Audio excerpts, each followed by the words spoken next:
Hello everyone, I am Raut sir. Welcome to our YouTube channel. In part first and second, we saw the English and Marathi summary.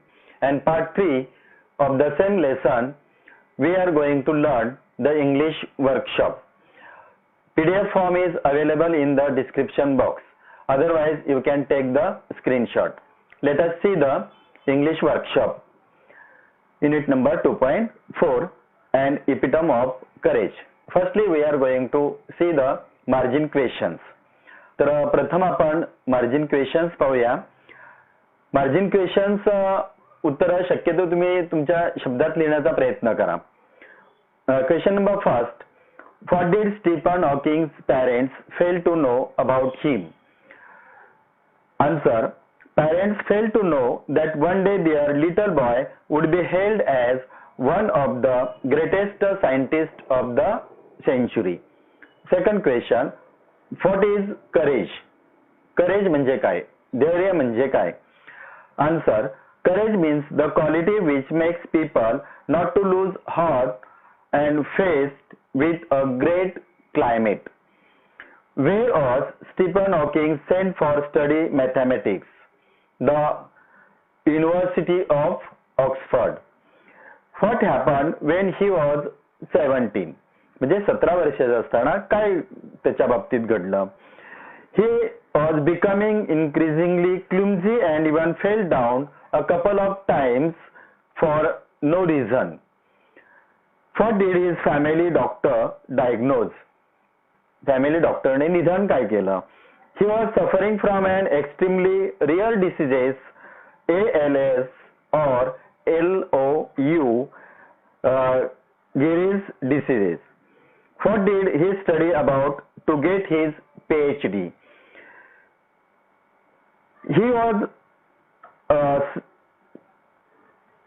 What did he study about to get his PhD? The concept of black holes. And last question is here, what does the writer say about the book authored by Dr. Hawkins?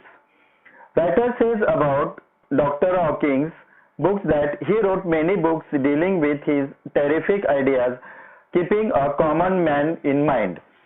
Further, he says that his book, A Brief History of Time, is one of the best-selling books of our time.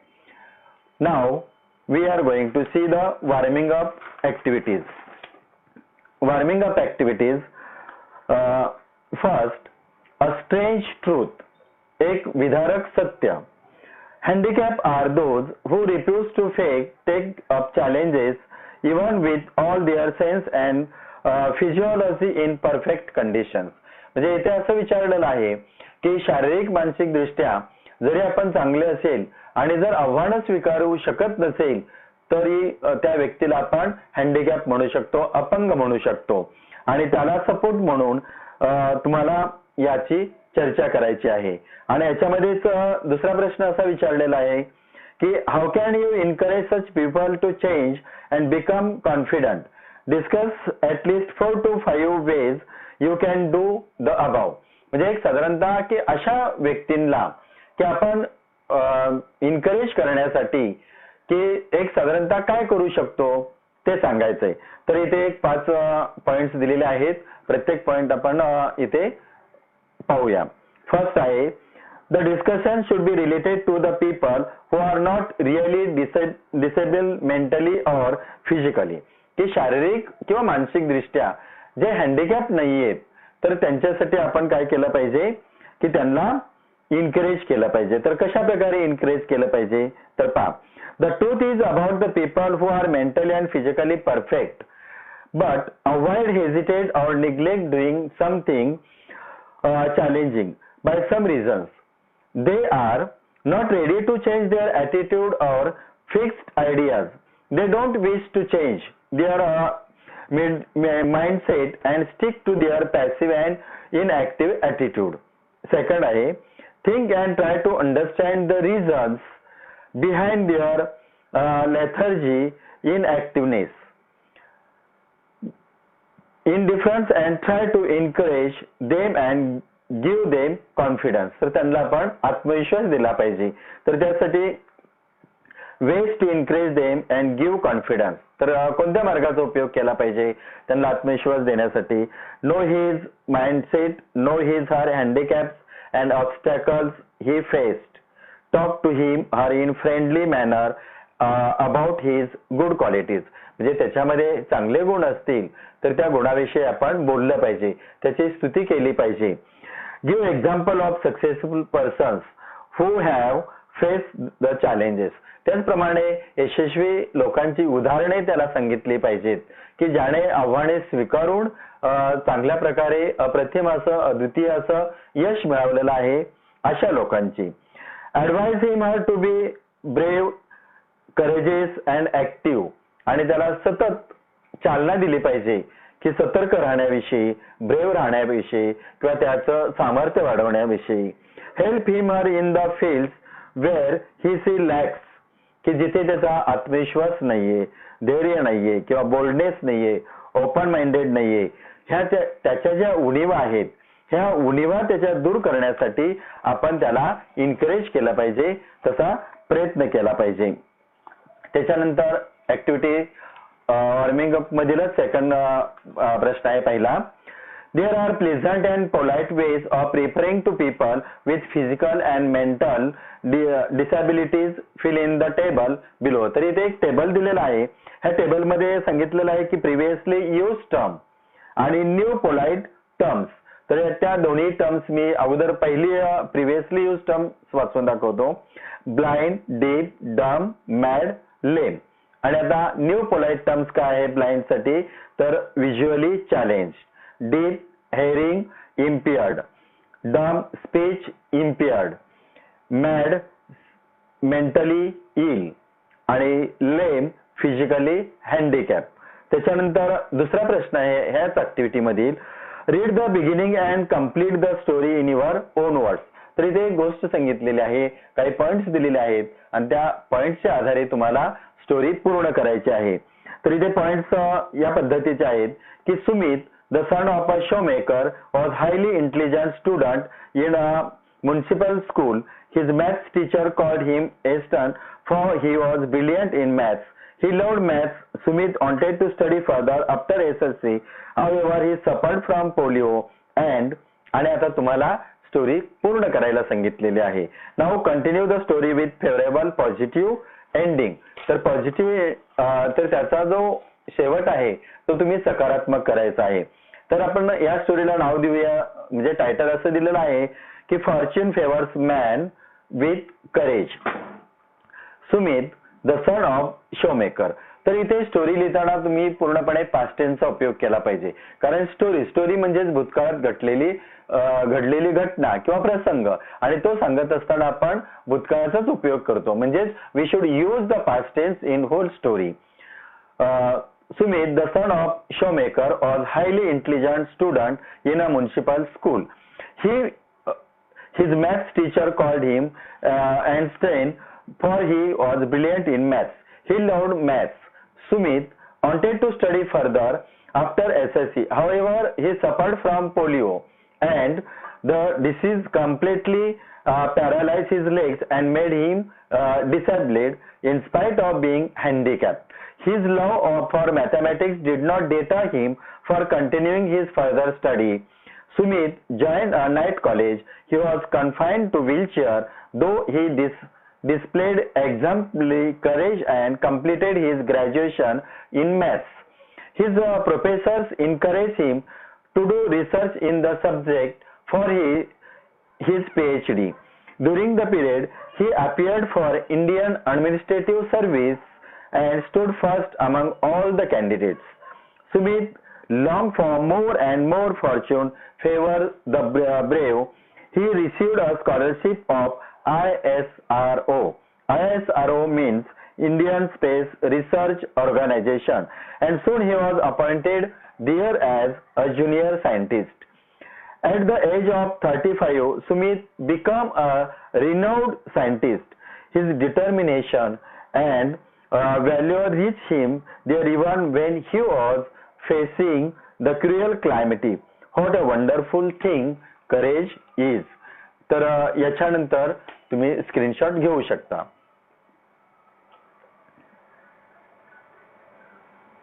Okay, आपण आता English workshop पाहूया. English workshop मध्ये पहिला प्रश्न आहे तो match the following, म्हणजे जोड्या लावायला सांगितलेल्या आहेत. मी डायरेक्ट तुम्हाला उत्तर सांगतो. गॅलिलिओ डी आहे the greatest scientist 300 years before Hawking. Second doctor Stephen Hawking, त्याला सी ऑप्शन आहे the greatest scientist of this century.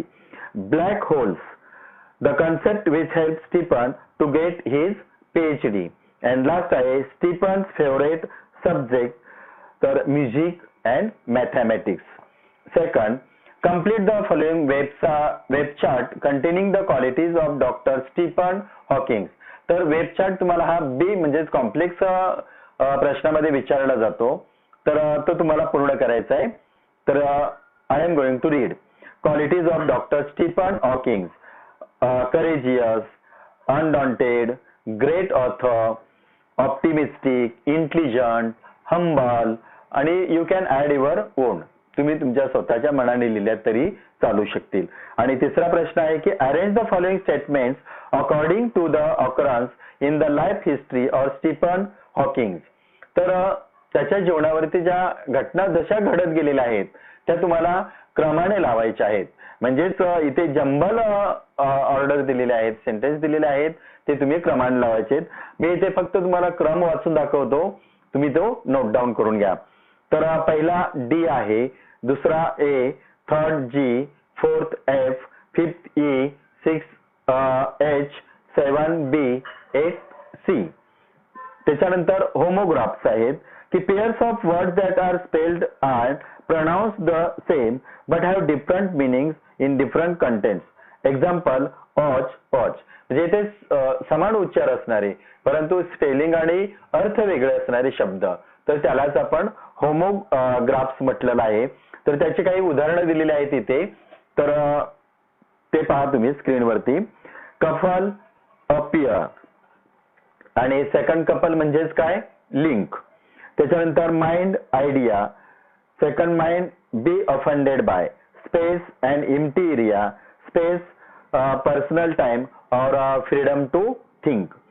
Sound, auditory sensations. Appear in the certain way. आणि लास्ट आहे left side किंवा go away from a place. त्याच्यानंतर in your notebook make pairs of sentences with any three of the above homographs. तर इथे तुम्हाला काही उदाहरणं द्यायला सांगितलेले आहेत. She stood on the left. Next आहे sheep slept the harbour at midnight. Second, do you mind if I put on the fan. Usually he keeps many thoughts in his mind. आणि थर्ड आहे the bowler manage to take a couple of wickets. The elderly couple was taking a walk in morning. म्हणजे इथे तुम्ही तुमच्या मनाने सुद्धा वाक्य लिहू शकतात. त्याच्यानंतर 5 आहे use the following words phrases in your on sentences. तर तुम्ही तुमच्या स्वतःच्या शब्दामध्ये वाक्य बनवायचेच ह्या वाक्यप्रचाराच्या आधारे. पहिली फ्रेज आहे की quirk of face. By quirk of fail 5 people of the one family died in an accident. Second, confined to. My friend is confined to bed for a long time with flu. Third, exaggeration. He told me the bad news without any exaggeration. Next, an epitome of. The champion shooter is an epitome of modesty. And last आहे millennium. Many people believe that man will go to stay on other planets before the next millennium. आणि आता इथे प्रश्न 6 जो आहे तो आहे expand the given things. तर एक्सपॅन्ड थिंग्स हा प्रश्न तुम्हाला रायटिंग स्किल मध्ये सुद्धा विचारला जातो. तर इथेही तुम्ही सराव करा आणि इथेही पहा. म्हणजे एक साधारणतः ए, बी, सी आणि डी दिलेले आहेत, तर त्या चारही पॉइंट्स आपण थोडक्यात साधारणतः एक्सप्लेन कसं केलेलं आहे ते पाहूया. फर्स्ट आहे if you fall ill during your final exam. की फायनल एक्झामच्या वेळेसच जर तुम्ही आजारी पडलात तर मग काय होणार. तर हे आपण आता कशा प्रकारे एक्सपेंड थीम केलेले आहे पहा. If I fail during my final exam I will feel worried in the beginning, but soon I will collect myself and face the problem boldly, determinedly. I will continue to appear for the remaining exam papers because there will be no reason getting into panic and the final exam. I already have completed my study and revised it will before the exam. My parents, I am sure, will be there to nurse me well and look after my health, medicines, and my fast recover. My friends also will help me in my studies. They will comfort me and give me confidence. If I feel a little better, I myself will continue my studies for the final exam. So everything fall into place. Now you can take the screenshot.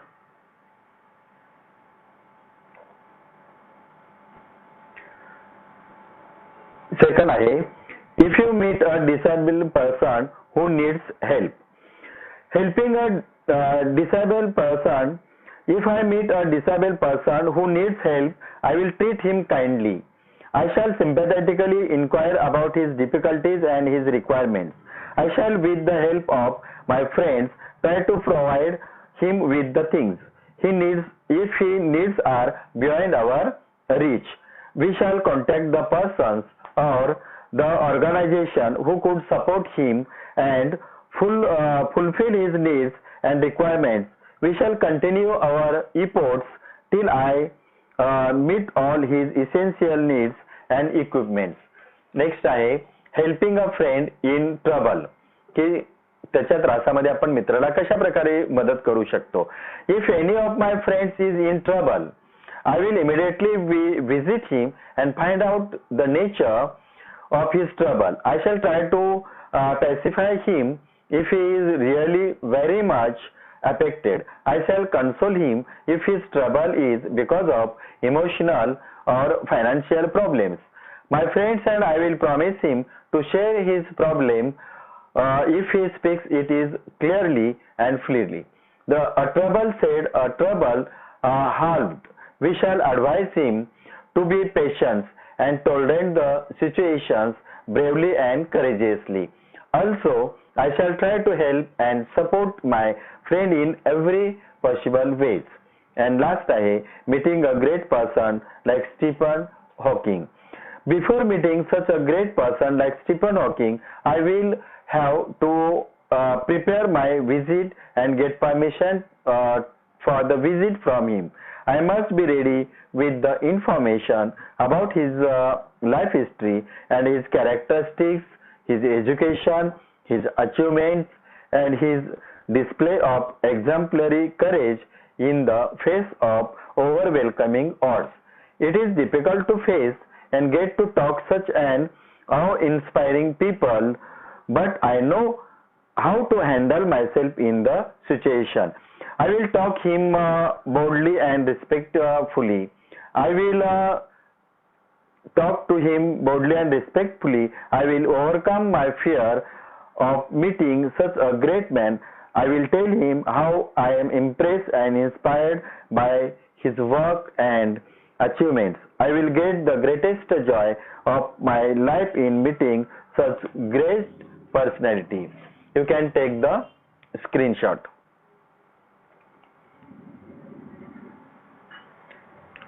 Question number 7. You happen to make a successful person who is disabled. Write an imaginary dialogue between you and him.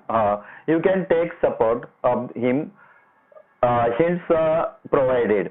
इथे काही तुम्हाला hints दिलेले आहेत आणि त्या हिंट्सच्या आधारे एका यशस्वी व्यक्तीचा डायलॉग आहे, म्हणजे तुम्ही आणि ते दोघांच्या मध्ये. तर इथे काही पॉइंट्स आहेत पहा. Introduction, welcome, greetings, congratulating, honouring, cause, reason for the disability, decision, plan, organization, implementation, idols in life, parents, friends, support if any, success stories, accomplishments, confusion, final message if any. म्हणजेच conclusion आणि final message तो तुम्ही तुमच्या स्वतःच्या मनाने लिहायचा आहे. तर इथे जो डायलॉग दिलेला आहे तर तो माय सेल्फ आणि सुमित ह्या दोघांच्या मधला आहे. तर एक पॅराग्राफ मी वाचून दाखवतो, नेक्स्ट तुम्ही त्याचे स्क्रीनशॉट घेऊ शकतात. माय self, you are confined to the wheelchair and both your legs are amputated. What made you disabled? Sumit says, at the age of 5, I was crippled by polio. The disease worked its way into my legs and they had to be amputated. I was confined to this wheelchair since then. Myself, I wonder how could I achieve such a great feat? Didn't you feel depressed? Sumit says, a great feat. Didn't you feel depressed? That is a long story. Music was in my blood. My father was a great classical singer. I used to listen to him since my childhood. He was my first guru. Then myself, with all your sufferings and this disability, what made you live a normal life and who inspired you? Then now you can take the screenshot.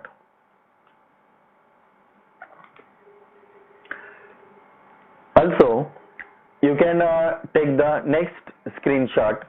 Sumit, good is great and courageous is wonderful.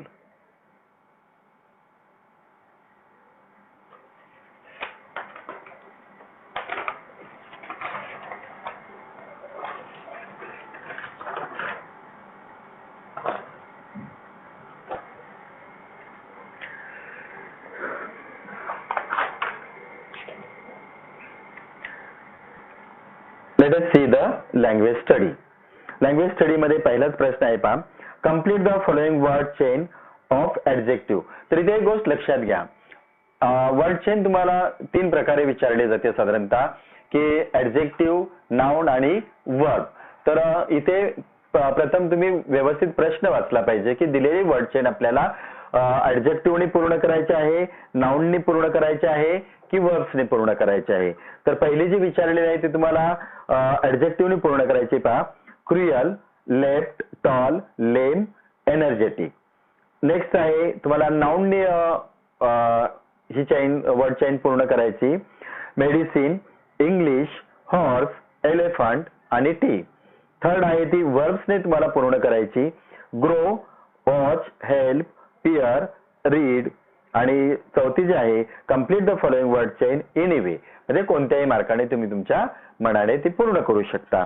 Physics, subject, teacher, rose, eyes. आणि त्याच्यानंतर दुसरा आहे प्रश्न, दुसऱ्यामधील A आहे convert the following to exclamatory sentences of the same meaning. तर exclamatory sentences मध्ये आपल्याला हे कन्वर्ट करायचे. तर इथे फक्त एकच गोष्ट लक्षात घ्या, जर दिलेल्या कोणत्याही वाक्यामध्ये जर समजा आला असेल तर त्याच्या उत्तराची सुरुवात तुम्ही फॉट ने करू शकता. आणि वाक्यामध्ये जर समजा आर्टिकल नसेल, अँड नसेल, तर त्याचं एक्सक्लेमेटरी सेंटेन्सेस करताना त्या वाक्याची सुरुवात तुम्ही हावने करा. म्हणजे आता या म्हणजे आपण ए टू डी पर्यंत पाहणार आहोत, तर इथे तुमच्या ही गोष्ट लक्षात येईल. पहिलं वाक्य पहा की doctor Hawking is a very humble man. म्हणजे अ व्हेरी म्हणजे इथे आर्टिकल आलेला आहे, अ व्हेरी. अव्हेरी आहे म्हणजेच काय की या वाक्याची सुरुवात आपल्याला फॉर ने करायची. म्हणजे उत्तर पहा कसं आहे की for a humble man doctor Hawking is आणि पुढे exclamatory mark. Second, he was very clumsy. आता इथे फक्त व्हेरी आलेला आहे, आर्टिकल आलेलं नाहीये, म्हणजे या वाक्याची सुरुवात आपण हाऊ ने करणार आहोत. तर how clumsy he was, exclamatory mark. Third, he was very simple and intelligent. आता इथे सुद्धा ए आर्टिकल नाहीये, म्हणजेच या वाक्याची सुरुवात सुद्धा आपण हाऊ ने करणार. How simple and intelligent he was, exclamatory mark. आणि फोर्थ आहे courage is a truly wonderful things. तर या वाक्यामध्ये आर्टिकल आल्यामुळे याच्या उत्तराची सुरुवात आपण व्हॉट ने करणार आहेत, म्हणजेच what a wonderful things courage is. आणि शेवटचा आहे वर्कशॉप मधील B, convert the following to interrogative questions forms. आता इंटरोगेटिव्ह म्हणजेच तुम्ही जर ग्रामरचे म्हणजे टेन्सचे व्हिडिओ पाहिले असतील तर तुमच्या लक्षात येईल. तर टुबीच्या रूपाने किंवा दिलेल्या प्रश्नार्थक शब्दाने वाक्याची सुरुवात करायची. पहिलं पहा, the prognosis was bad. Was the prognosis bad question mark. Stephen decided to continue his research? Did Stephen decide to continue his research? Third, there are many people who display exemplary courage. Are there many people who display exemplary courage? आणि शेवटचं आहे, his mind would soar up into space like light. Would his mind soar up into space like light? Then now we have completed the workshop. मुलांनो, हे जे workshop आहे, हे workshop तुम्ही वहीमध्ये लिहिलं पाहिजे आणि वहीमध्ये लिहिताना शक्यतो तुम्ही तुमच्या स्वतःच्या शब्दामध्ये, स्वतःच्या वाक्यामध्ये स्वतःची वाक्यरचना करण्याचा प्रयत्न करा आणि वर्कशॉप लिहा. कारण बोर्डाच्या परीक्षेमध्ये या पाठामध्ये आपल्याला पुष्कळ आहे की एक्सपॅन्ड द थीम आलेला आहे, पॅराग्राफ रायटिंग मध्ये सुद्धा विचारलं जाऊ शकतो किंवा सीन पॅसेज आला तर तिथे वेब विचारले जाते. तर हा सारासार विचार करून आपण या पाठाचा अभ्यास करायचा आहे. If you understand this workshop then press like button. Any difficulties, suggestions, comment in comment box. Share this video with everyone. Make sure you subscribe the channel and press bell icon to get notification of the next video. Thank you.